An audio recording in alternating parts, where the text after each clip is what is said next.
This is the story of the one. As a maintenance engineer, he hears things differently. To the untrained ear, everything on his shop floor might sound fine, but he can hear gears grinding or a belt slipping. So he steps in to fix the problem at hand before it gets out of hand. And he knows Granger's got the right product he needs to get the job done, which is music to his ears. Call, click Granger.com, or just stop by. Granger, for the ones who get it done.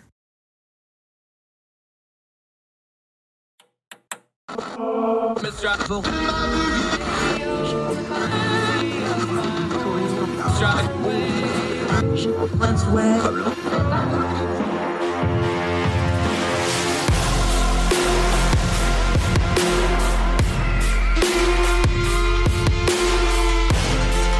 your host, Andrew Donaldson.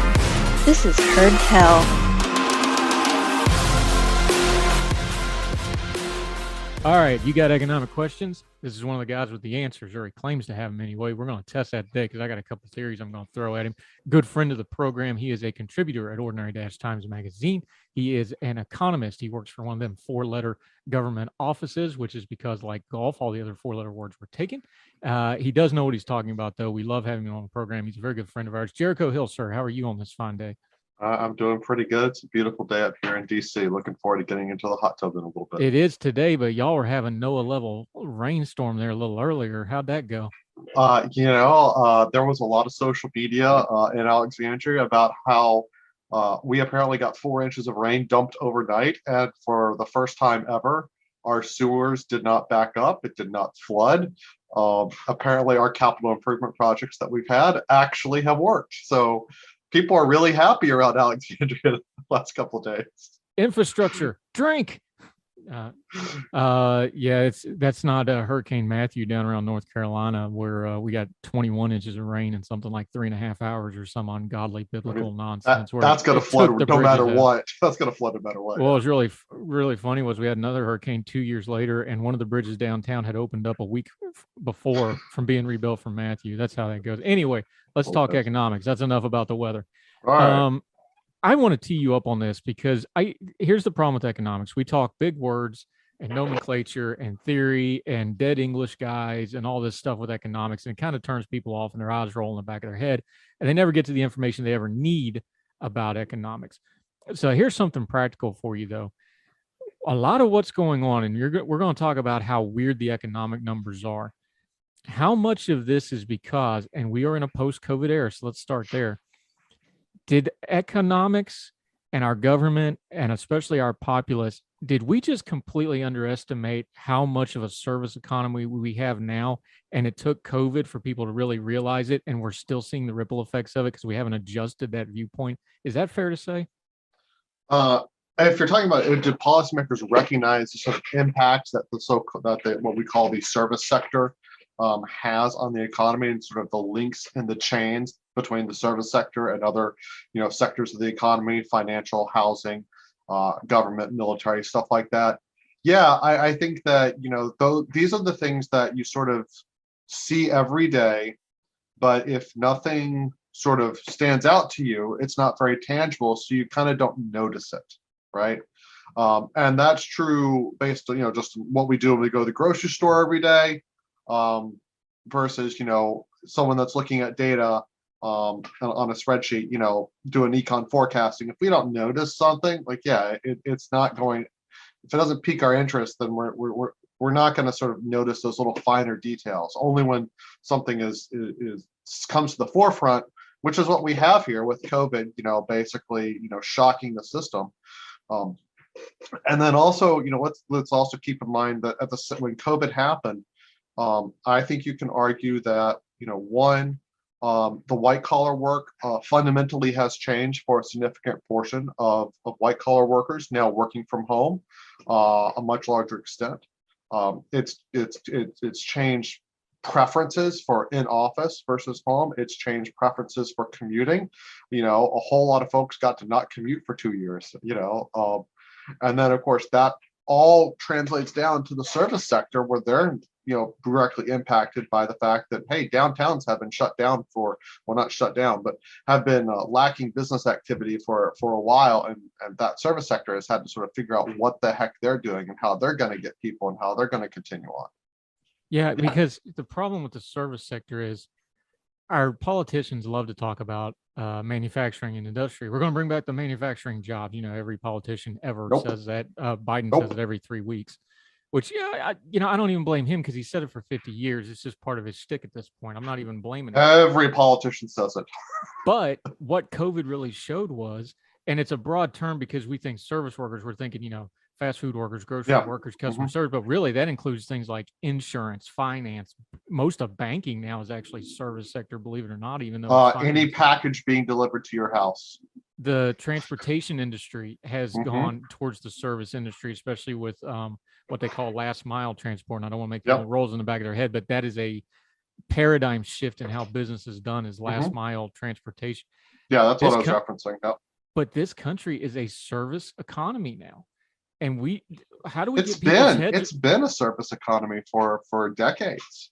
But how do we get people's heads around that? Because I really think, we talk on the show all the time, is part of the problem of getting through the noise is you got to get the nomenclature right, make sure everybody's using the same terminology and same definitions.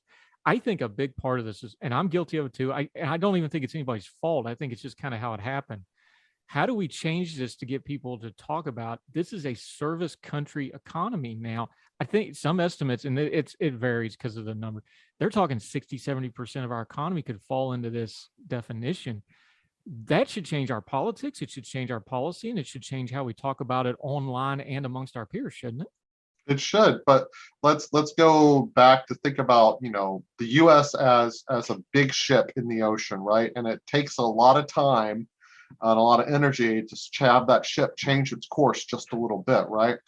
So we have to think about what the U.S. was back in the 50s, 60s, 70s, and we can go through the 80s if we want, to what we are today. And you're essentially asking for people who grew up when the U.S. was still a manufacturing economy to now shift their worldview that they grew up with and know that it's a service sector. That takes generations, and I like, and also think about, right, in those years that I referenced, labor unions, particularly in the manufacturing sector, were incredibly powerful, right? And they still have some of that messaging power today.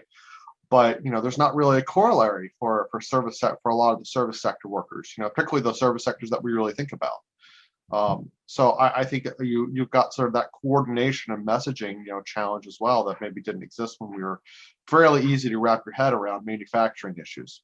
I got just personal note here, but I think it illustrates it. I got a picture from my mom here a couple of weeks ago of my dad when he was, I think, 19 or 20 years old, and he's wearing this cut-off Army fatigue shirt because his summer job that year, he was working at Youngstown Sheet and Tube, and he was doing the hot work. They run around on the furnaces. The reason he was wearing the cut-off shirts because you wear the big leather sleeves and leather stockings to work around the furnaces. That was his summer job, right? Because he had ins with the union and new people, and how those sorts of things. That company doesn't even exist anymore. Those kind of jobs for 19, 20-year-olds without a college education don't exist anymore. That's one lifetime ago. And our family was there for Black Monday, where they pretty much wiped out, Youngstown in one fell swoop. That wasn't, it sounds like, 50, 60 years ago is a long time ago, but it really wasn't in economic terms. This thing went fast. And I think the last 10 or 15 years, with the way the internet and social media, I think we're seeing another one of those moments now where everything's changing faster than we really, really realize it is. Is that fair to say? I would say so. Yeah. I think we're at one of those technological inflection points. We can go back. The simplest corollary is, what happened to the work environments when we actually got computing in, and that radically changed what people could do in the office and what kinds of analyses could be done. It radically changed what we do in economics, because now we could actually model things without going to a massive mainframe computer that took up 3 stories in a building.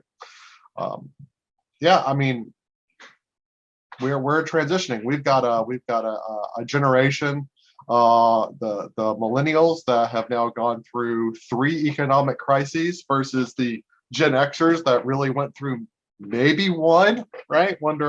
Under Carter and early Reagan, that was kind of the most tangible one.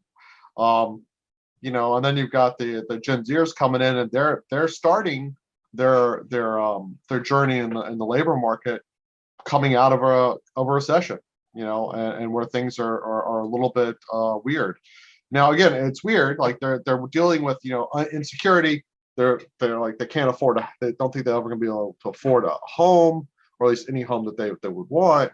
But at the same time, unemployment is at levels that economists 5 years ago would say are well below what we would expect a normal functioning economy to be at least for the U.S. But so we have this very weird Jekyll and Hyde economy right now, especially if we compare it to the rest of the world. It's just really fascinating. Like we think about the choice architecture that we had in the last couple of years, how we look very different than Europe right now, which is the best sort of comparison I can use. And that's why I bring up the Youngstown thing and the steel thing again. And I don't want to harp on the point, but I think it's important for people to understand. And again, it's personal because my family was involved. So this is, part of the lore of my family is, my father got offered those jobs, turned it down, went to West Virginia to be a teacher, and he has a nice retirement while most of those folks struggled for years and years and years because they left the steel mills to go work for GM and Alliance because they thought that'd be safer. And well, you see how that worked out. Mm-hmm. But the reason I bring that up is the steel industry in places like Youngstown and Bethlehem Steel, and you can go to Lehigh Valley or wherever else you want to talk about, they all died in the 70s and 80s. But it wasn't the 70s and 80s that killed them. It was the 50s and 60s because they never upgraded what they were doing. They never advanced. They never revolved. And then when we rebuilt Europe and Japan post World War II, they had all the new stuff and they had all the new technology, and we fell behind. The reason I bring this up is I wonder if the reason some of this doesn't make sense is there's other parts of the world that might be evolving a little bit faster on some of this stuff than we realize. And maybe it won't be as dramatic as that, but is there a danger of this that we're not adapting and moving forward as fast as we probably should have as a world leader, like we did with steel, where they were running 30s and 40s furnaces in the 70s, and that just ain't going to work?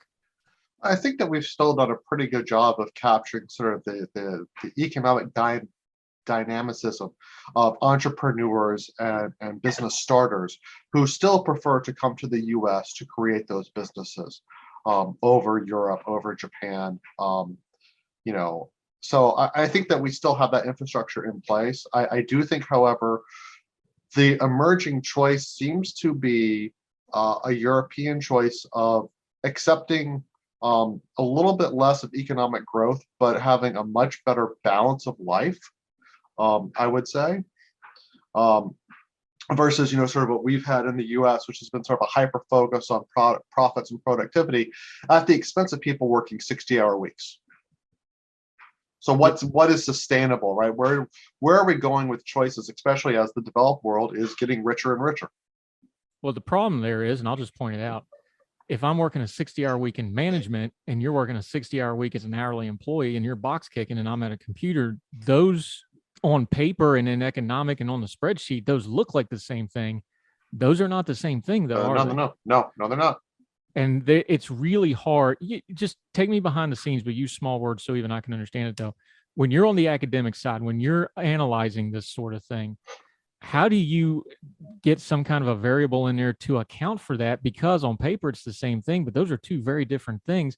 And yet that's exactly what you as an economist need to explain both to policymakers and to the public, though, isn't it? Well, okay, so let's break this down a little bit more. So we look at, how many hours per week are people working? And we've seen in the developed world, Europe and the US, that the number of hours a typical worker is working has been declining, a little bit more in Europe than here, especially compared to, several decades ago. But we sort of, I think, at least on a white collar perspective, saw that a lot of our work time, which I use the air quotes there for, was spent in fairly unproductive ways. It seems that the meetings that we used to have now when we get to this Zoom environment have been a little bit less, and people have accepted that maybe the traditional 9 to 5 in a lot of places is not necessarily the thing that actually works best for folks.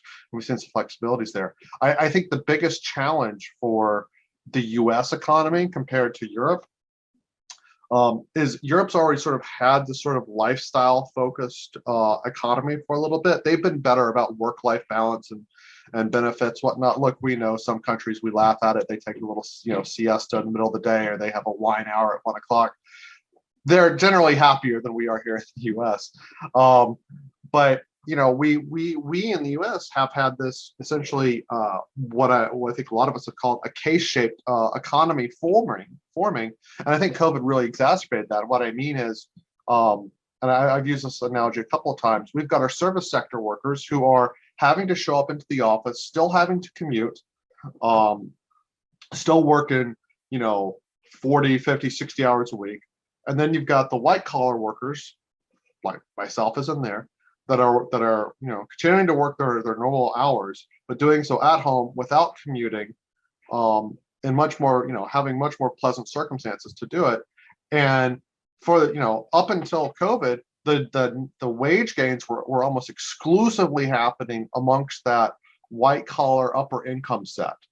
COVID has flipped that switch a little bit. We are seeing wage gains at the bottom of income earners, far outpacing those of the highest of the highest earning workers. And actually, many estimates suggest that even with inflation being a little bit ridiculous at this point, the income gains for low income workers has outpaced inflation in the U.S., which is interesting. But you've said life balance 3 times now, so we're going to come in and hone on that right after we take a break. Our friend Jericho Hill, great economist, great friend, explaining it so even I can understand it. Doing a little economics in plain speak today with our buddy. More with him on Herd Tell right after this.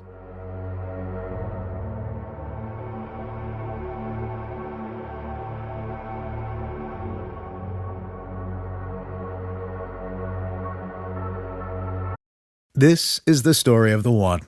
As a maintenance engineer, he hears things differently. To the untrained ear, everything on his shop floor might sound fine, but he can hear gears grinding or a belt slipping. So he steps in to fix the problem at hand before it gets out of hand. And he knows Grainger's got the right product he needs to get the job done, which is music to his ears. Call, click Grainger.com, or just stop by. Grainger, for the ones who get it done.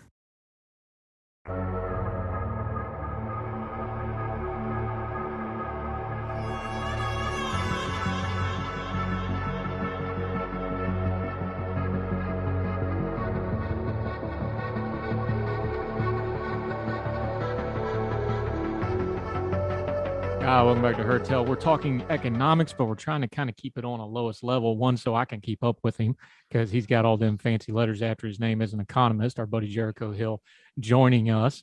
I wanted to ask you, though, because you keep talking about life balance and life and work balance, and cost of living is the number one thing in America. And we've been talking to our British friends. They just deposed their prime minister, one, because he was lying about stuff, but two, they're having a cost of living crisis, which hard to put up with shenanigans when you have a cost of living crisis. Cost of living is going to be the top issue in our election this year also, I believe.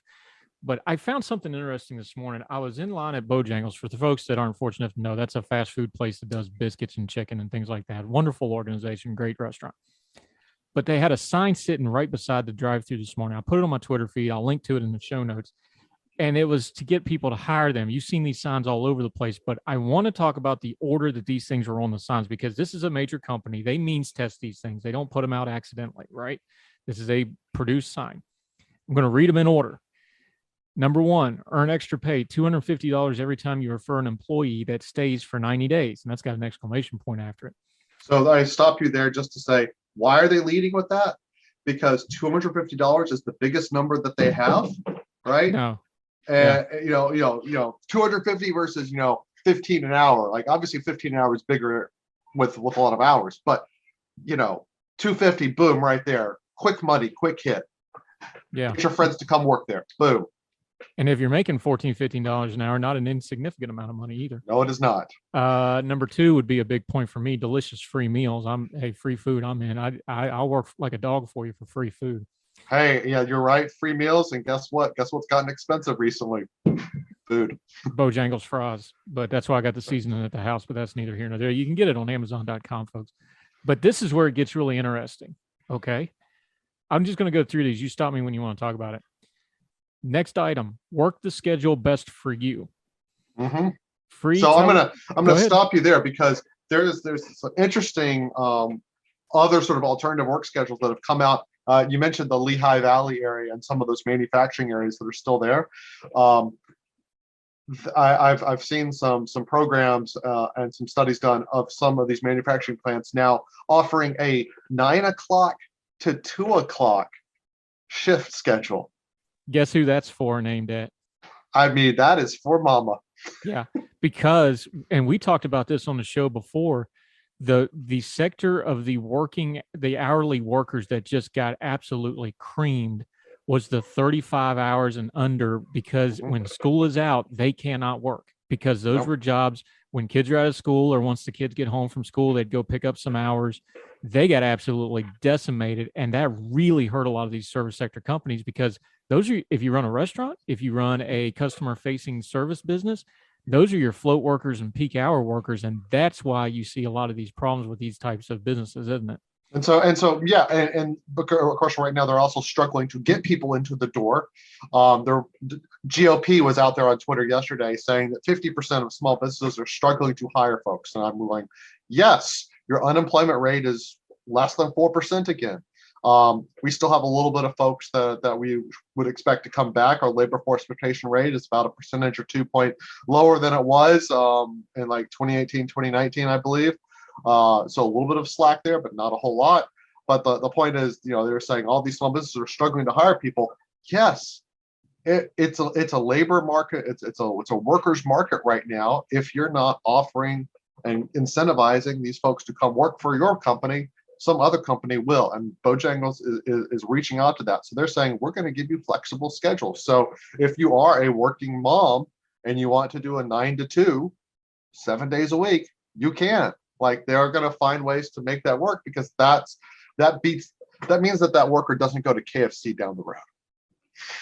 Now, this next one blew me away, and I think this is a big deal. And it's not a big deal that they're offering it because companies are offering. I think it's a big deal that they're offering it because that means people have been demanding it.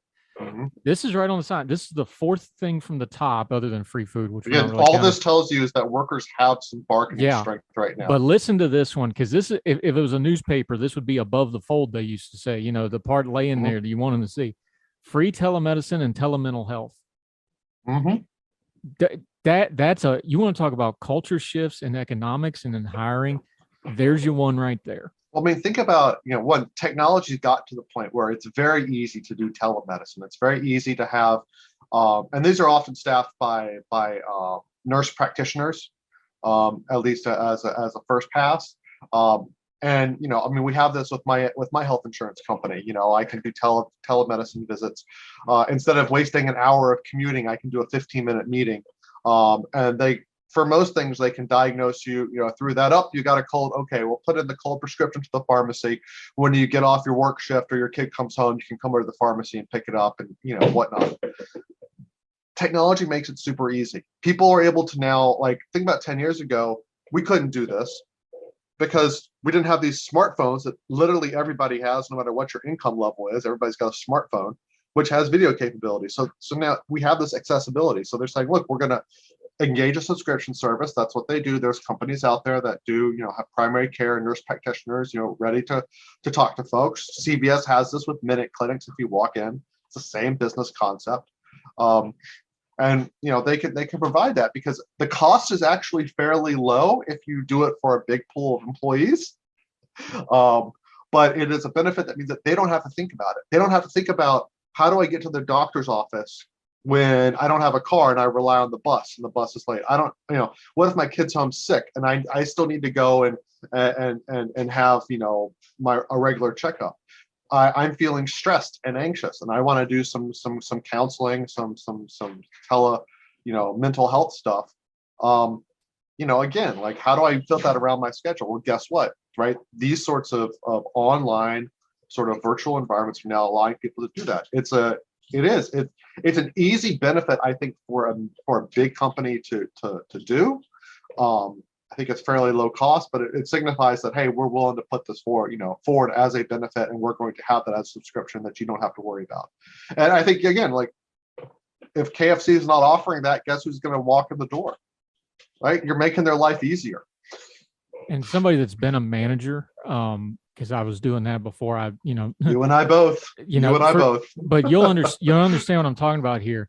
I think major companies have figured this out, that a lot of the really hard, nasty stuff that managers have to do, I'm talking about the stuff that makes you want to quit and walk out the door right now today.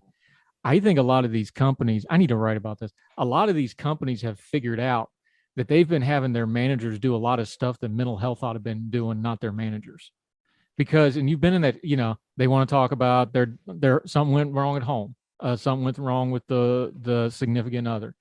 Kid's sick. Kid's not behaving well. I've got a problem with so-and-so. I'm depressed today. I'm whatever. That's a lot of your managing time in the office. If you got folks that have, telemental health where they have a counselor, look, I've been taking telemental health for 2.5 years since COVID shut down VA's mental health, and they've brought it back some. I've got one tomorrow with my psychiatrist, to dial in my meds. I'll have a 15-minute phone call with him to dial it in instead of spending 2 hours driving up there. I think these companies have figured out, not only is it good business, not only is it ethically and morally good, it's good for business, because now you can give these folks 30 minutes on clock mental health, and you're taking pressure off your managers, and you're getting a happier, better employee. Not just pressure off the managers. I do agree with you that there's definitely some of that. I will say that, I'm not sure this is true for every federal agency, but my federal agency has an employee assistance program. And yeah, I can do it virtually. I can do it in person, but I can have, X number of counseling appointments in a given year. I have used that in the past. And it came in quite helpful. Now, what I will say is, the company is also getting a benefit if they're able to improve their workers' physical and mental health. Those are workers that stick around a little bit longer. Service sector, one of the big challenges is the hiring and retention of employees, right? There are costs associated with having to, reach out, post jobs, interview, and keep employees on the books, So to the extent that you're able to have reduce your employee turnover by a significant margin, that improves your profitability and survivability of a business. It has a very nice side effect that your employees are happier, healthier, and downright better people. And yes, your managers do a little bit less of counseling. Yeah. Now, the next one, a lot of people would blow this off and think it's just pro forma, but it's a big deal if you're an hourly employee. Weekly pay. We both work on a different, what's the famous intro to leverage? Like, we work on an alternate fiduciary arrangement. We have a little different lifestyles now, but we've been those hourly employees. We've done that kind of work. That's a big deal to people that are just trying to get by. Weekly pay, isn't it? As an economist, that's an indicator too, isn't it? It is a much bigger deal than I think maybe even you appreciate. There is a lot of research out there, Andrew, that shows, in terms of behavioral finance and behavioral econ, that the closer you make when someone gets their paycheck and when they have their expenses hit, right? And expenses hit on the 1st, the 5th, or the 15th of the month. That's the typical due dates. The closer that you have to align the income that they're getting to their expenses, the better off the financial stability of that employee and their household is going to be, irrespective of them earning more money, the same amount of money, but the closer you time it, the better off that household's going to be. Very simple explanation. And this comes from a buddy of mine that was a Marine and talked about him trying to figure out, as he's going over to Afghanistan, the C-130, do I have enough in the account to cover the mortgage for the next 2 months, or these other expenses? You reduce the mental accounting that folks have to do, the mental checkbook that they have to ensure that they have cash flow to meet that. Like, how much do I really have to save, to make sure I can pay my next bill? That's important. That is mental energy that is now not going to be taken up by having to worry about that. And instead, it can do something else.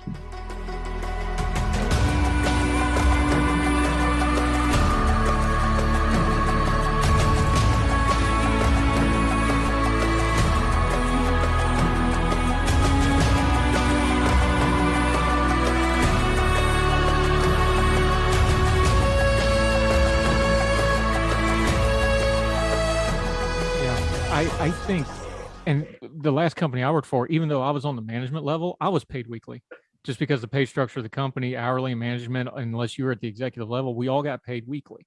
That's how the whole company was set up, which was actually kind of cool because you could talk to your guys and commiserate, like, hey, I'm getting paid every Friday just like you. Let's just get through. You could spin it a little bit. And frankly, about half of them made more money than I did. My top 4 or 5 guys made almost double what I made. But you could spin it and be like, hey, we're all just trying to get to Friday and get our paycheck, that kind of thing. But I think a lot of folks that don't know just blow past that one and wonder, well, why is that so high up the list? That's why. And I think you did a great job explaining it.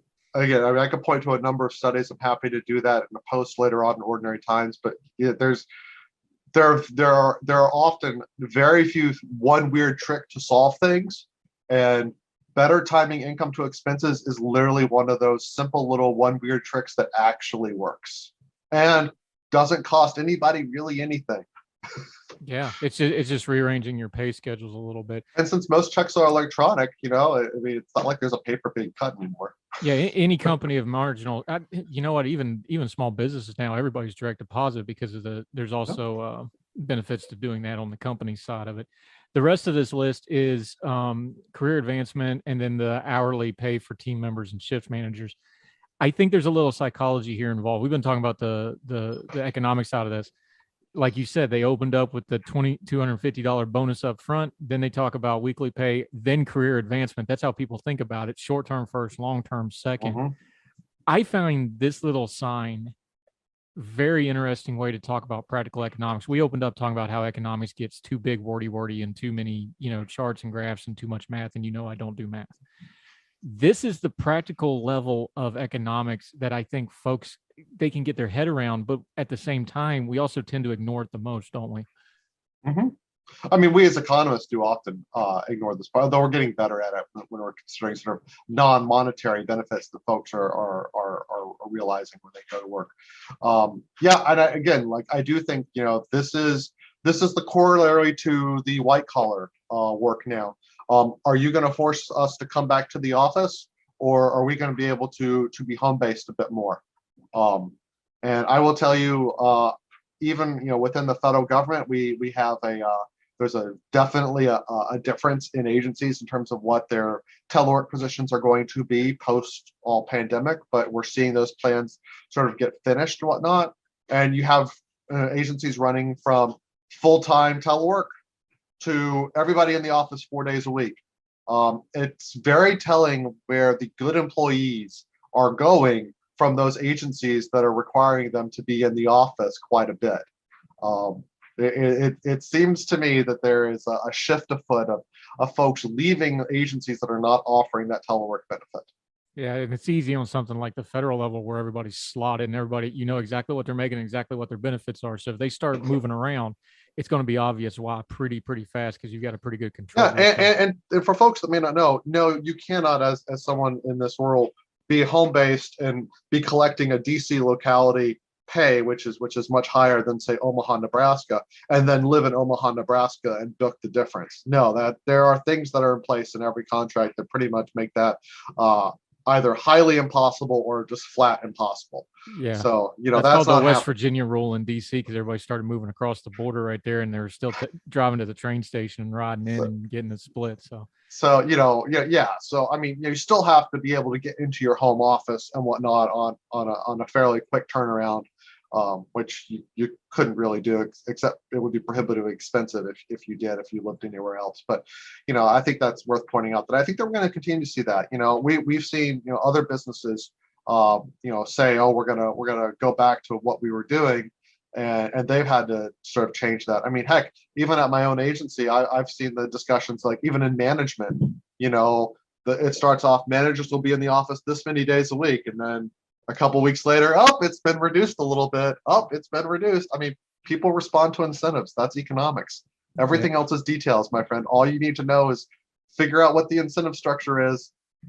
That's all the economics you need to know. You get yourself another PhD there if you figured out all the VPNs people are coming up with to try to get that travel reimbursement. Anyway, just a minute or two left here, though, but I have to ask you the question. Everybody's talking about inflation, cost of living, things like that.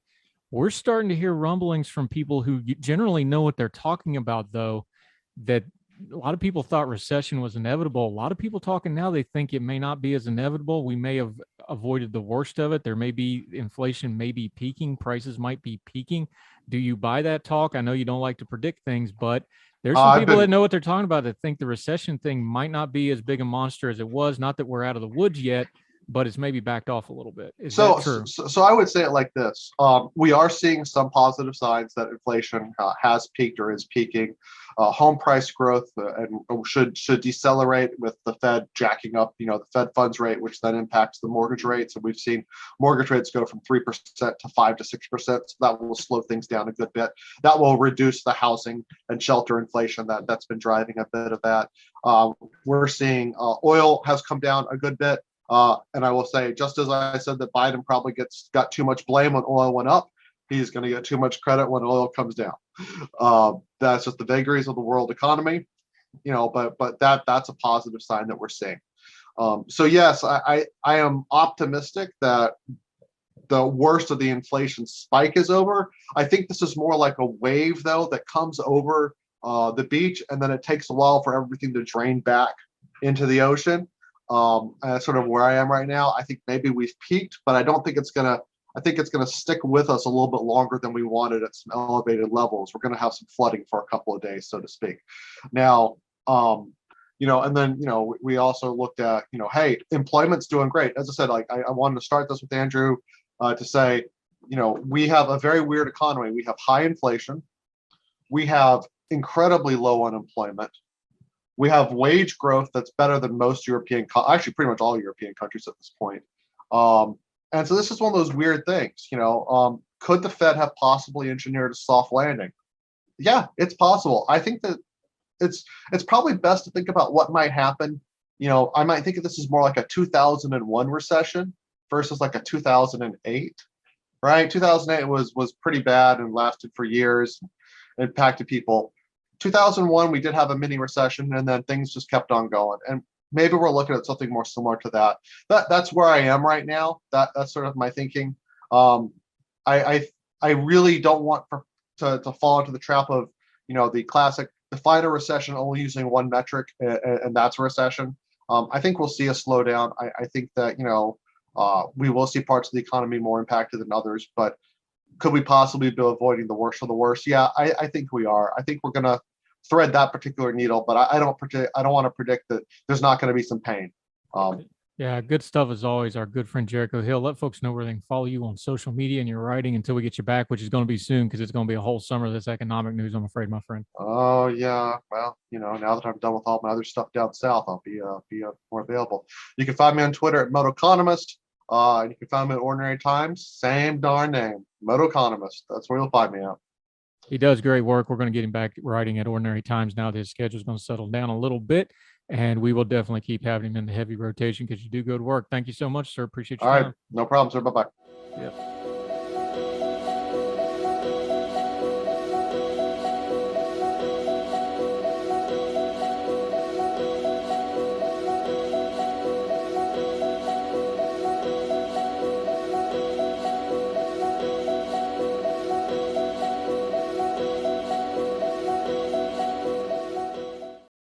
For the ones who know safety isn't a catchphrase, it's a culture.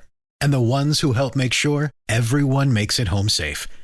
For the safety-minded who watch everyone's backs, Grainger offers supplies and solutions for every industry, as well as safety assessments and training to keep your facilities safe and your people safer. Call, click Grainger.com, or just stop by. Grainger, for the ones who get it done.